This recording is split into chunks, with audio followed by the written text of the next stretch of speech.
জীৱনত আদৰ্শ আৰু নীতি নিয়মেৰে ভৰা হ'ব লাগিব, তেতিয়াহে আমাৰ জীৱনখনত কিবা সপোন, আশা, এইম আৰু লাইফৰ কিবা ছাকচেছ পোৱাৰ যি কথা সেয়া আমি ভাবিব পৰা হ'ব পাৰিম। কিয়নো যিকোনো বস্তুৰ ৰাস্তা নোহোৱাকৈ জানো কোনো বস্তুৱে কিবা বস্তু পাব পাৰে, যাব পাৰে, চলিব পাৰে? নোৱাৰে। ঠিক তেনেকুৱাই আমিও আমাৰ মনত ভাবি থকা, ৰচি থকা সপোনবোৰৰ কাৰণে এক ৰাস্তা ওলাব লাগিব, ল'ব লাগিব। আৰু আমি এইখন দৈনন্দিন জীৱনত কিবা কাম, কিবা ডিউটি নহয়, কিবা এক মেহনত আমি লাগি আছোঁ সদায়, সকলোৱে সেইটো ভাবি লওঁ আৰু ভাবি থাকোঁ মনত যে আমি যি আশা, সপোন যি মনত আছে সেয়াৰ এয়া কাম নহয়, ইটো এক বেলেগ। আপুনি এখন পৃথিৱীত, এখন জীৱনত, সমাজত, গাঁৱত, ঘৰত, পৰিয়ালত জীয়াই থকাৰ কাৰণে কিছুমান দায়িত্ব পূৰ কৰি আছে। নহ'লে চাব আপুনি খালি চলিব নোৱাৰে, জীয়াই থাকিব নোৱাৰে।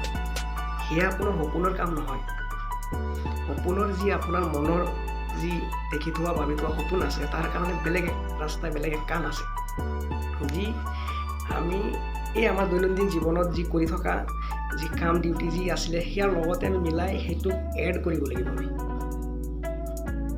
নকৰিলেনো আমি কেনেকৈ আশা ৰাখিব পাৰিম আমাৰ জীৱনৰ যে মোৰ যে এক সপোন আছে মনত ভাবি থকা, ৰচি থকা, সেয়া পোৱাৰ?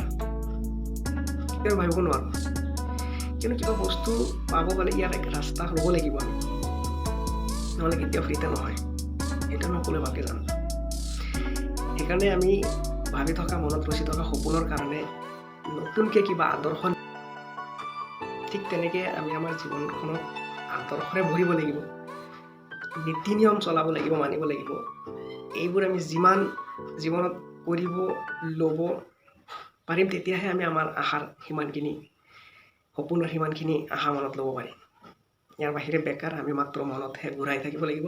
আৰু ই এদিন সময়ৰ লগে লগে ভয় আৰু আশা নোহোৱাত পৰিণত হ'ব আৰু এৰি দিম, যি আমি 99% মানুহে কৰি আছোঁ, চলি আছোঁ, আৰু দিন গৈ আছে, চলি আছে, আৰু জীৱনখন চবৰ অতিবাহিত হৈ আছে। মাত্ৰ আশাই ৰৈ গ'ল। কি আছিলে সেইবোৰ? আশা আছিলে জানো? সপোন আছিলে জানো? নাই, এনে ভাবিব লাগিছিলে আৰু ভাবিছিলোঁ বাছ। ইয়াৰ জীৱন নেকি?